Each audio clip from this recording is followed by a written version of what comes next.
நடிகரும் இயக்குனருமான பாக்யராஜ் அப்படிங்கிறவரு தன்னோட வாழ்நாளில் பல நல்ல கருத்துங்களை தன்னோட திரைப்படங்கள் மூலமாக மக்களுக்காக விதைத்தவர். நிஜ வாழ்க்கையிலும் அவர் ஒரு சிறந்த மனிதராக வாழ்ந்தார் அப்படிங்கிறதுக்கு என்ன எடுத்துக்காட்டு அப்படின்னா, இவர் செஞ்சிருக்கக்கூடிய, அதாவது இறந்ததற்கு அப்புறமும் கூட இரு பேருக்கு வாழ்க்கையில் ஒளியை தரக்கூடியவர் தான் பாக்யராஜுங்க. தமிழ் சினிமாவோட திரைக்கதை மன்னன் அப்படின்னு போற்றப்படக்கூடிய பாக்யராஜ் தன்னோட 73வது வயதில், அதாவது ஜூன் 27/6/2026 அன்று அதிகாலை தூக்கத்திலேயே ஏற்பட்டிருந்த அந்த மாரடைப்பு, திடீர்னு மாரடைப்பால் காலமாக இருக்கிறாரு. இது மக்களிடையே பெரும் சோகத்தை ஏற்படுத்தியிருக்கு. அது மட்டும் இல்லாமல் சென்னை கிரீம்ஸ் சாலையில் இருக்கக்கூடிய அப்போலோ மருத்துவமனைக்கு அவர் கொண்டு செல்லப்பட்ட போது வழியிலே உயிர் பிரிந்து விட்டதாக மருத்துவர்கள் தெரிவிக்கிறாங்க. அது மட்டும் இல்லாமல் இவர் செஞ்ச முக்கியமான விஷயம் என்ன, இவர் ஏன் கண்தானம் செஞ்சார், மேலுமே இவர் பார்த்தீங்களா பல்வேறான சாதனைகளை செஞ்சிருக்காரு. அது என்ன அப்படிங்கிறத நம்ம இந்த வீடியோ மூலமாக நம்ம பார்க்க போகிறோம். அது மட்டும் இல்லாமல் இவருடைய மகன் பார்த்தீங்களா ஒரு சாதனையை படைச்சிருக்காரு. என்ன அப்படின்னா, என்னோட வயதுலேருந்து ஒரு 10 வயது என்னோட அப்பாவுக்கு தர மாதிரி இருந்தால் நான் அதை கொடுத்துருப்பேன் அப்படின்னு சொல்லிட்டு ஒரு முக்கியமான விஷயத்தை இவர் பார்த்தீங்களா சொல்லியிருக்கிறது நம்மளுடைய பார்த்தீங்களா திரையுலகத்திலேயே ஒரு வரலாறாக இது சொல்லப்படுது. அது மட்டும் இல்லாமல் இவர் முன்கூட்டியே பதிவு செஞ்சிருந்தாரா, கண்தானம் ஏன் செஞ்சாரு, இதை பற்றின முழுமையான ஒரு விரிவான தகவலும் தான் இந்த வீடியோ மூலமாக நம்ம பார்க்க போகிறோம். வீடியோவை கடைசி வரைக்குமே ஸ்கிப் பண்ணாமல் முழுமையாக பாருங்கள். வீடியோ பிடிச்சிருந்தா மறக்காமல் லைக் பண்ணுங்கள். இது போன்ற பல தகவல்கள் உடனுக்குடன் நீங்கள் தெரிஞ்சுக்கணும் அப்படின்னாலும் மறக்காமல் நம்ம சேனலை இனியவள் உற்சாகம் சேனலை சப்ஸ்கிரைப் பண்ணிவிட்டு கூடவே இருக்க பெல் பட்டனையும் ப்ரெஸ் பண்ணிட்டு வாங்க வீடியோக்குள்ளே போகலாம். அதாவது இறப்புக்கு பிறகும் ஒளியை தந்தக்கூடியவர் தான் பாக்யராஜ். அவரோட இந்த உபரிய செயலின் மூலம் 2 நபர்களுக்கு கண் பார்வை கிடைச்சிருக்கிறதான். திரையில் தன்னோட எழுத்து மற்றும் இயக்கத்தின் மூலம் மக்களோட மனங்களை ஒளிரச் செய்த பாக்யராஜ் தான் மறைந்தும் பிறர் வாழ்க்கையில் ஒளியேற்றி நிஜ நாயகன் ஆகியிருக்கிறாரு. இது ஒரு வரலாற்று மிக்க ஒரு செய்தியாக இருக்கு. இந்த செயல் பலரையும் நெகிழ்ச்சி அடைய செஞ்சு உறுப்பு தானம் குறித்த விழிப்புணர்வை மக்களிடையே அதிகப்படுத்தியிருக்கு. உங்களுக்கு இயக்குனர் பாக்யராஜின் எந்த திரைப்படம் அல்லது எந்த திரைக்கதை ரொம்பவும் பிடிக்கும், அவரை பற்றிய வேறு ஏதாவது சுவாரஸ்யமான தகவல்கள் உங்களுக்கு தெரிஞ்சால் மறக்காம எங்க கூட கமெண்ட் பாக்ஸ் செக்ஷனில் ஷேர் பண்ணுங்க.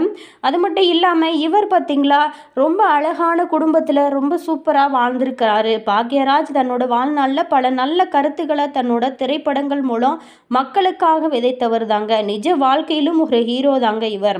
அது மட்டும் இல்லாமல் முன்கூட்டியே பதிவு செஞ்சிருந்தாராம். அவர் இறப்பதற்கு முன்பே தன்னோட மறைவுக்கு பிறகு தன்னோட கண்களை தானம் செய்ய வேணும் அப்படின்னு சொல்லிட்டு விருப்பப்பட்டு முறைப்படி பதிவு செய்து வைத்திருந்தாராம்.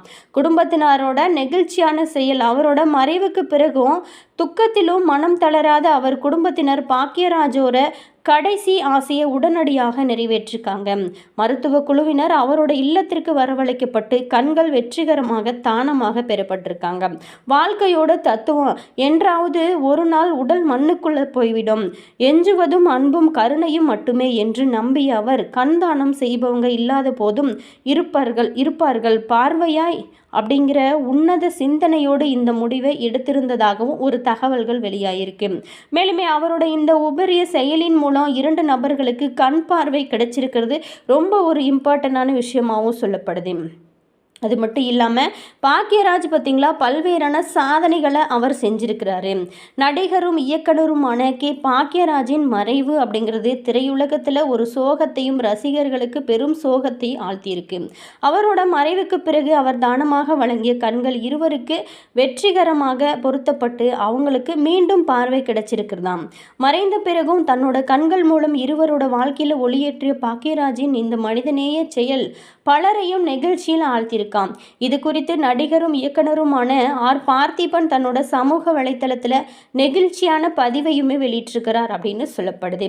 மேலுமே நான் நண்பர்களே என்று சொல்வதற்கு பதிலாக கண்பர்களே என்று சொல்வதற்கு காரணம் இருக்கிறது. அதாவது நாம் மறைந்த பிறகும் நம்மளுடைய கண் மற்றவங்களுக்கு கண்ணாக பார்வையாக இருப்பது எவ்வளவு பெரிய வரம் தெரியுமா? அப்படிப்பட்ட நண்பர்களைத்தான் நான் நான் கண்பர்களே அப்படின்னு சொல்லி அழைக்கிறேன் அப்படின்னு சொல்லியிருக்காராம். இயக்குனர் பாக்யராஜ் சாரோட மரணம் எவ்வளவு பெரிய அதிர்ச்சியோ அதற்கு பின்னால் ஒரு சின்ன ஆனந்தம். அவருடைய கண் தானத்தின் மூலமாக 2 பேருக்கு பார்வை கிடைச்சிருக்கிறது. உடல் தானமே நிரந்தரமற்ற இந்த வாழ்க்கையை நீட்டிப்பதற்கான சிறந்த ஒரு யுக்தி அப்படின்னு சொல்லலாம். சக மனிதர்களுக்காக வாழக்கூடிய இந்த காலகட்டத்தில் மேலுமே இத்தகைய செயல் புத்திசாலித்தனம் அப்படின்னு உருக்கமாக பதிவிட்டிருக்காராம். பார்த்திபனின் இந்த பதிவு கண்தானம் மற்றும் உடல் தானம் குறித்த விழிப்புணர்வை ஏற்படுத்தும் வகையில் இருப்பதாக பல பேருமே பாராட்டி வராங்களாம். மேலுமே இயக்குனர் பாக்யராஜின் இறப்புக்கு பிறகும் அவரோட கண்தானம் மூலம் இருவருக்கு பார்வை கிடைக்கிறது மனித நேயத்தோட சிறந்த எடுத்துக்காட்டாக சமூக வலைதளங்களில் பேசப்பட்டு வருகிறதாம். அதே மாதிரி பார்த்தீங்களா, முதல் கண் பாக்யராஜ் அவர்களோட மறைவுக்கு பிறகு முதல் கண் கடந்த திங்கட்கிழமை அன்னைக்கு ஒருவருக்கு பொருத்தப்பட்டதாகவும், 2வது கண் அவரோட 2வது கண் வியாழக்கிழமை அன்று மற்றொரு நபருக்கு சிகிச்சை மூலம் பொருத்தப்பட்டதாகவும் தகவல்கள் வெளியாகியிருக்கு. இருவருக்குமே பார்வை நன்றாக தெரிகிறதா. மேலுமே மருத்துவ நெறிமுறைகளின்படி உறுப்பு அல்லது கண்தானம் பெற்ற பயனாளர்களோட பேட்டின்ஸ் பார்த்தீங்களா பெயர்கள் மற்றும் விவரங்கள் ரகசியமாக வைக்கப்படும் அப்படின்னு தெரிவிக்கப்படுகிறது. எனவே பாக்யராஜ் அவர்களோட கண்கள் யாருக்கு பொருத்தப்பட்டது அப்படிங்கிற பற்றிய குறிப்பிட்ட பெயர்கள் அதிகாரப்பூர்வமாக வெளிப்படவில்லை. எனினும் கூட அவரோட கண்கள் மூலம் இருவர் பார்வையை பெற்றிருக்கிறார் அப்படிங்கிறது குறிப்பிடத்தக்க ஒரு விஷயமா சொல்லப்படுது. மறைந்தும் தன்னோட கண்கள் வழியா இந்த உலகை பார்க்க ஒரு வழிவகை செய்த பாக்யராஜ் அவர்களோட இந்த செயல் பல பேருக்குமே கண்தானம் பற்றிய விழிப்புணர்வை ஏற்படுத்தியிருக்கு. இவரை பொறுத்த வரைக்குமே திரைத்துறையிலேயே 50 ஆண்டுகளை கடந்து விட்டார் அப்படின்னு சொல்லப்படுது. அது மட்டும் இல்லாமல் இவருடைய படங்கள் அப்படிங்கிறது ரொம்ப வித்தியாசமாக இருக்கும். அது மட்டும் இல்லாமல் கிராமப்புறங்களில் அதாவது மனிதன் எப்படி சாதாரணமாக வாழ்க்கையை போகிட்டுருக்கு அப்படிங்கிறத நல்லா கதை எழுதி அதில் நடிகரும் இயக்குனர் இவரே இயக்கி இவரே நடிக்கிறது அப்படிங்கிறது சாதாரண விஷயம் கிடையாது. இது இன்னொரு சோகமான விஷயம் என்ன அப்படின்னா, அவரோட குருவும் அதாவது சமீபத்தில் அவரோட குருவும் நெருங்கிய நண்பருமான பாரதி ராஜா மறைந்த நிலையில் தற்போது பாக்யராஜாவோட மறைவு திரையுலகை மீண்டும் பார்த்திங்களா சோகத்தில் ஆழ்த்திருக்கு. இந்த நிலையில் இயக்குனர் திரைக்கதை மன்னன் பாக்யராஜ் மாரடைப்பால் திடீரென காலமாகியிருக்கிறாரு. நுங்கம்பாக்கம் இல்லத்தில் அவரோட உடல் மற்றும் அஞ்சலிக்காக வைக்கப்பட்டிருந்தது. அது மட்டும் இல்லாமல் அவர் சில ஆண்டுகளுக்கு முன்பே தன்னுடைய கண்களை தானம் செய்ய பதிவு செய்து வைத்திருந்ததுனால கண்ணு மருத்துவமனைக்கு அவரோட குடும்பத்தினர் பாக்யராஜ் மறைவு குறித்து தகவல் அளித்திருக்காங்க. உடனடியாக கண் மருத்துவமனை மருத்துவர்கள் குழு பாக்யராஜ் வீட்டிற்கு விரைவில் வந்திருக்காங்க. அது மட்டும் இல்லாமல் பாக்யராஜோட அந்த கருவிழிகளை பெற்று கண் பார்வையற்றவங்களுக்கு பொருத்துவார்கள். அதன் மூலம் மறைந்தாலும் பாக்யராஜ் இந்த உலகை தன்னுடைய கண்களால் காண்பார் அப்படிங்கிறது அவரோட குடும்பத்தாருக்கும் ரசிகர்களுக்கும் ஒரு ஆறுதலாக இருக்கிறது. அதே மாதிரி இயக்குனர் மற்றும் நடிகர் பாக்யராஜோட மாபெரும் வெற்றிக்கு காரணம் என்ன அப்படின்னா அவருடைய அசாத்தியமான ஒரு திரைக்கதை, யதார்த்தமான வசனங்கள் தாங்க. அன்றாட வாழ்க்கையில் சாதாரண நிகழ்வுகளை கூட நகைச்சுவை உணர்வுகளும் கலந்து குடும்பங்கள் கொண்டாடும் ஒரு படங்களாக மாற்றியதே அவரோட வெற்றியோட ரகசியமாக இருக்குது.